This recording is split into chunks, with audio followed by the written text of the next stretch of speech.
estaba 7 en punto, yo en la primera 10, ¿no? Salí 300, yo 4, 7,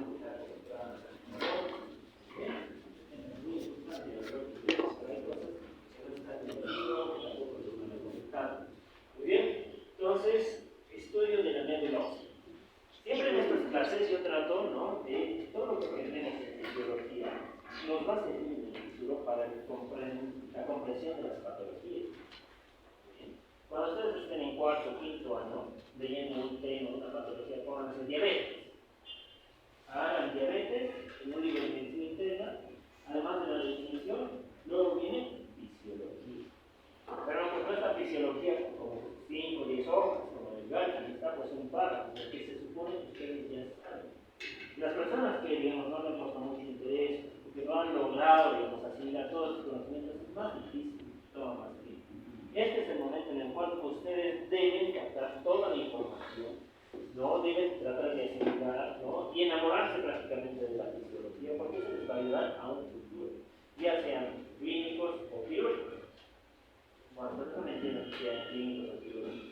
Cuando salen como médicos generales que quieran hacer una especialidad, hay dos caminos: el área clínica o el área quirúrgica. El área clínica se refiere al estudio de enfermedades, ¿no?, que tienen con la medicina interna, o sea, patologías con abordaje, ¿no?, terapéutico, farmacológico, como la cardiología, endocrinología, ¿no?, neurología. Y hay el área quirúrgica que prácticamente es donde hacen las cirugías, ¿no?, urología, traumatología, cirugía general. En cualquiera de las dos áreas van a ver fisiología. Obviamente va a tener mayor impacto en la rama clínica, ¿no? Pero tiene que tener muy bien. Es una materia muy bonita y ojalá en un futuro, ¿no?, el próximo año, al menos algunos de ustedes o un par de ustedes se animen a hacerlo, pues está ligado a las prácticas. ¿Bien? Ahora, ¿cómo se estudia la médula ósea? ¿No? Hay dos técnicas para estudiar la médula ósea. Una de ellas es la biopsia y otra el aspirado medular. La biopsia es mucho más superior para cuantificar la celularidad y identificar enfermedades infiltrativas y enfermedades asociadas a fibrosis. Y el aspirado medular nos indica la calidad, ¿no?, las características morfológicas. Miren, lo que les decía, ¿dónde se produce la metabolisis? En los huesos normales. Y de esta manera se hace una biopsia, un aspirado de médula ósea, incluso una biopsia, ¿no?, en un hueso ilíaco, en realidad en la cresta ilíaca. Con el paciente en decúbito lateral, ¿no?, como ven acá, esta aguja es la que ingresa hasta la médula ósea, ¿no? Parece muy traumático, ¿no? ¿No? Y bueno, obviamente esto no lo realiza cualquier persona, lo hace un especialista en hematología. ¿Bien? Yo no lo puedo interesar, ¿no?, porque igual en la formación de la especialidad tú rotas diferentes especialidades en el primer año. No he logrado hacerlo esto, pero he podido observar unas. Parece traumático, pero no lo es. Nada, se tiene que colaborar, ¿no? Eso es importante. Muy bien, como ven, se toma de la cresta ilíaca, ¿no?, o se puede tomar de forma de cúbito ventral, ¿no? Como ven, acá la aguja llega a ingresar hasta la médula. ¿Muy bien? Ok, ya hemos hablado de las características del nicho medular. Ahora, gracias a qué células se da el origen de la patología. Gracias a la presencia en el nicho medular existen ¿qué? Células madre, ¿no? Células madre. Las células madres son células que tienen la capacidad de autorregeneración, y capacidad de proliferación y diferentes líneas celulares. ¿Bien? Existen tres tipos de células madre: células madre totipotencial, pluripotencial y célula madre multipotencial.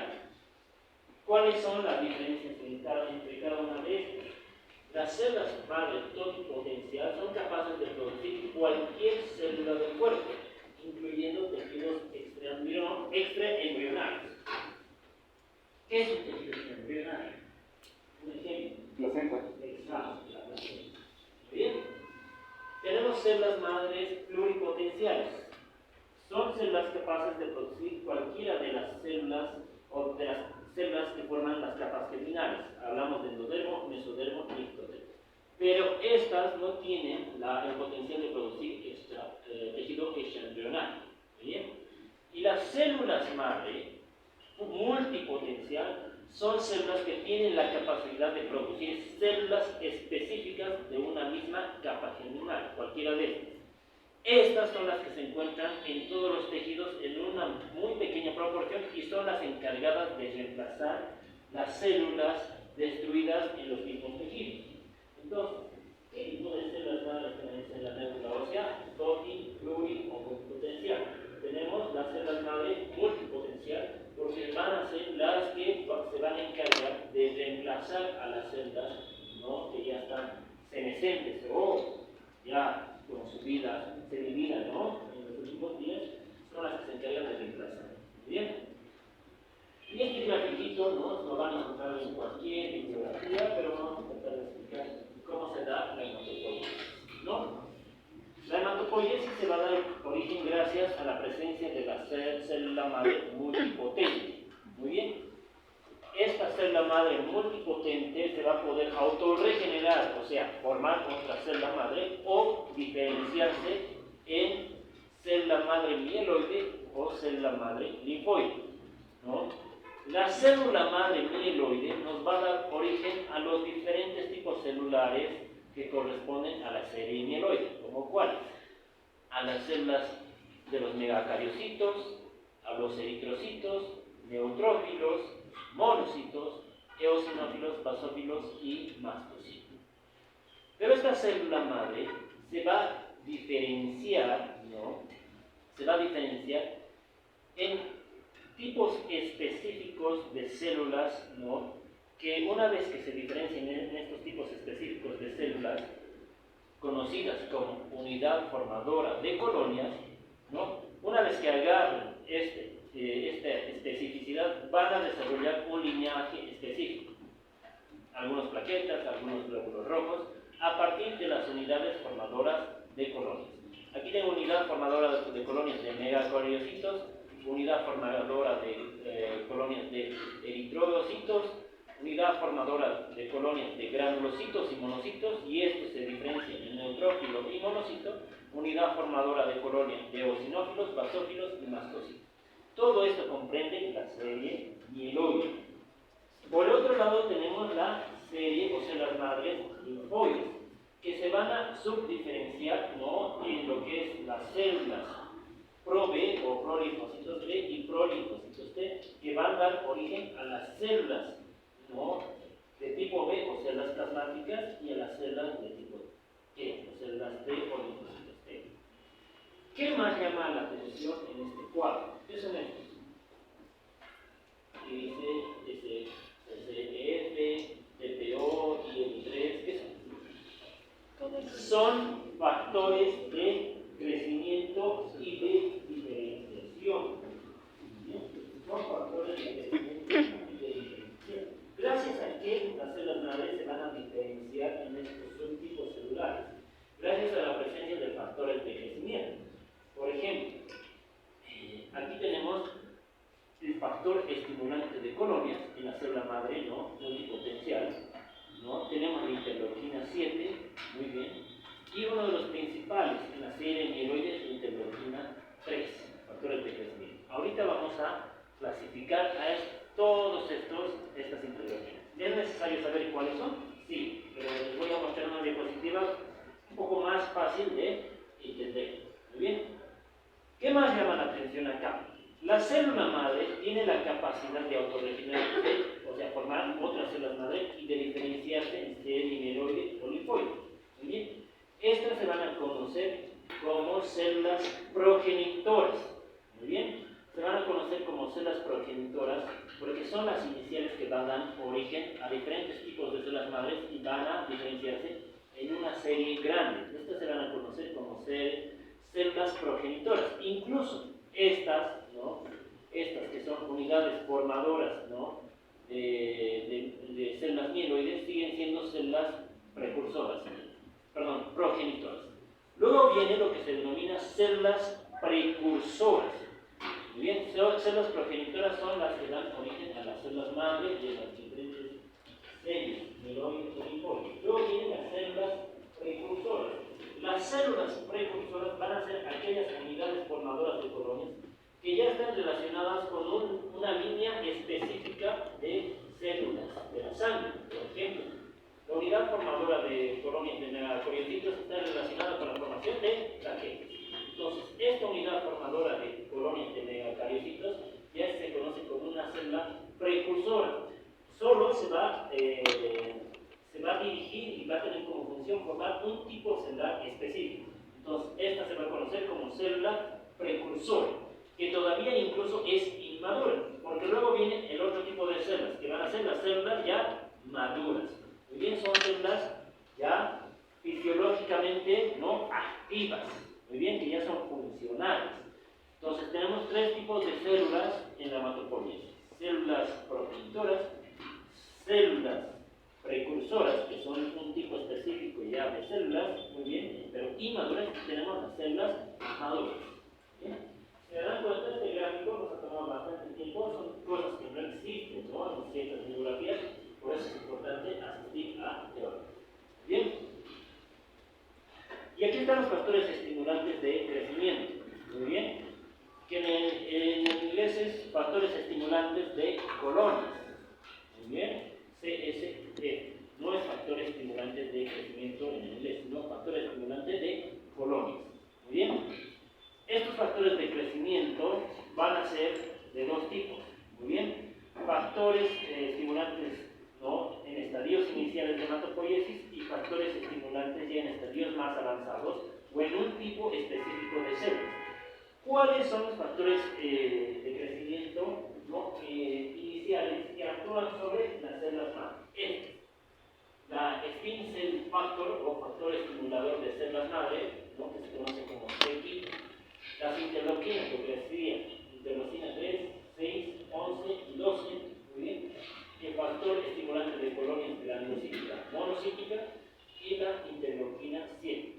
El factor estimulante de colonias granulocítico monocítico va a actuar sobre todo sobre progenitores mieloides. Acá. Bien, mieloides. Y la interleuquina 7 va a actuar sobre todo sobre progenitores linfoides. Interleucina 7. ¿No? Estos son los factores estimulantes iniciales. ¿Sobre qué tipo de células? Células madre, ¿no?, o células progenitoras. ¿Bien? Y luego, cuando tenemos estadios más avanzados como estos, ¿no?, con un tipo específico de células, tenemos, ¿no?, la de basófilos y mastocitos de interleuquina 4, la que estimula la producción de eosinófilos, interleuquina 5, la que estimula de neutrofilos, el factor estimulante de granulocitos, la que estimula la formación de monocitos, factor estimulante de colonia monocítica. Luego también tenemos la que estimula a los precursores de los glóbulos rojos, o eritroides, que es la eritropoietina. Y de los megacariocitos tenemos la trombopoietina, ¿no? La TPO es la trombopoietina. La trombopoietina no solo va a actuar también en una célula megacariocítica, también puede actuar en una célula madre mieloide. Bien. Y esto, si quieren sacar una foto, es también un detalle de cómo actúan las células o las leucinas, las tinesminas. Bien. Por ejemplo, si hablamos de interleuquina 3, que es una de las principales, esta tiene actividad principal donde en los progenitores tempranos. Actividad genética múltiple, o sea que se va a permitir la diferenciación en múltiples tipos celulares. ¿Muy bien? La interleucina 6 control. ¿Bien?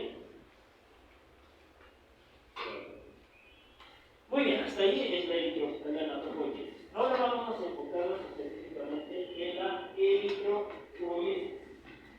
Bien, la eritropoiesis, ¿no?, va a ser el proceso de formación, se va a referir o definir como el proceso de formación de los hematíes o glóbulos rojos. Bien, ¿cuál es el objetivo de la eritropoiesis? Mantener un número relativamente constante de hematíes o eritrocitos circulantes que aseguren las necesidades de oxígeno de los niños.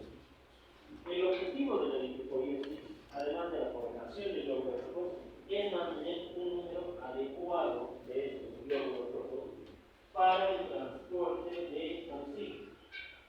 Entonces, el equilibrio, ¿no?, del número de glóbulos rojos va a depender mucho de la producción, ¿no?, y de la pérdida de los glóbulos rojos, ¿no?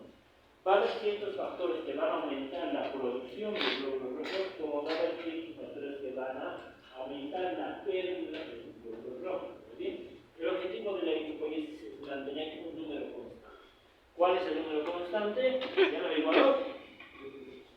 5.200.000, ¿ves? Pero eso varía en la altura. Vamos a ver al final. Bien. Ahora, ¿cuál es la primera célula progenitora, ¿no?, comprometida hacia la línea eritroide? Es la unidad formadora, ¿no?, del estallido eritroide, ¿no?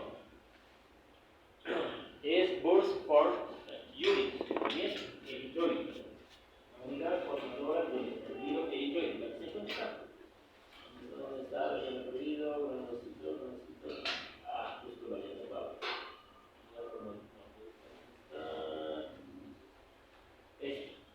Aquí estamos, unidad formadora del estallido eritroide. Bien, esa es la primera célula progenitora complementada, ¿no?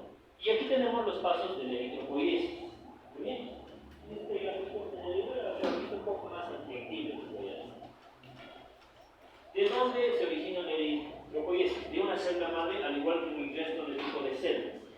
Esta célula madre, ¿no?, va a dar origen a la unidad formadora del estallido eritroide gracias a ciertas interleuquinas. Aquí ya estamos hablando de factores de crecimiento y diferenciación.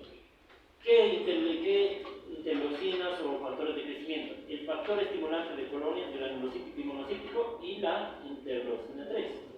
¿No? Interleucina 3, pues repito, va a actuar sobre todo sobre las células progenitoras o células madre. Y a partir de la unidad formadora del estallido eritroide va a actuar otro tipo de factor, ¿no? ¿Cuál? La eritropoietina. La eritropoietina va a dar origen, ¿no?, a la unidad formadora de colonias eritroides, y esto va a dar origen a una célula ya, ¿no?, que está comprometida sobre todo con la línea roja, que es el proeritroblasto. Este proeritroblasto se va a ir subdividiendo en forma de pirámide en diferentes tipos celulares, ¿no? El proeritroblasto va a pasar a ser eritroblasto basófilo, posteriormente eritroblasto policromatófilo, ortocromático, posteriormente al reticulocito y por último a los hematíes o eritrocitos maduros. ¿Por qué se conocerá como eritroblasto basófilo? Porque esta célula tiene la capacidad que al momento de estudiar las condiciones, ¿no?, se tiñe con soluciones básicas. Bien, por eso se conoce como eritroblasto basófilo. ¿Qué características más tienen estas células precursoras? Estas células precursoras, como el proeritroblasto, el eritroblasto basófilo, tienen todos los componentes celulares. Tienen núcleo, tienen mitocondria, tienen aparatos de Golgi, tienen ribosomas.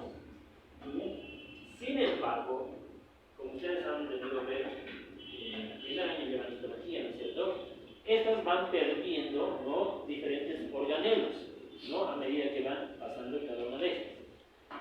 Y a este nivel, en el eritroblasto basófilo, es donde también ya se empieza a producir ¿qué? Un pigmento, la hemoglobina. Bien, la hemoglobina. El reticulocito, que es la célula final en la médula ósea de maduración de la célula roja, va a ser una célula que solo va a tener, muy bien, mitocondrias y ribosomas, ya prácticamente perdido el núcleo. Y este reticulocito es la célula inmadura del glóbulo rojo. Esta es la que se va a liberar, ¿no?, de la médula ósea a la circulación periférica. ¿Cuál es el tiempo aproximado entre la formación de la célula madre hasta el reticulocito? ¿no? Aproximadamente, ¿no? Desde el proeritroblasto en realidad hacia el reticulocito, esto nos demora aproximadamente 5 días, de 4 a 5 días. ¿Y qué más se puede explicar en esta gráfica? Que cada proeritroblasto tiene la capacidad de formar ¿cuántas células de reticulocitos? Hasta 16 células de reticulocitos en 5 días. Muy bien. Ahora, este reticulocito, muy bien, este reticulocito va a permanecer, muy bien, unos 2 a 3 días en la médula ósea todavía, y posterior a los 2 o 3 días de permanecer en la médula ósea, va a pasar a la sangre periférica. Y en la sangre periférica, a las 24 o 48 horas, recién se va a transformar en eritrocito maduro, donde va a perder prácticamente lo que es su núcleo, ¿no? Sus mitocondrias, ¿no? Y va a tener ciertos ribosomas, ¿no? Recordemos que el eritrocito, como viene bien, es un organismo, una célula anuclear. Ahora, ¿cuáles son las características de este eritroblasto? Lo que les decía hace un momento, este eritroblasto ya va a tener la capacidad, ¿no? Acá, este eritroblasto, el proeritroblasto, ya va a tener la capacidad de la formación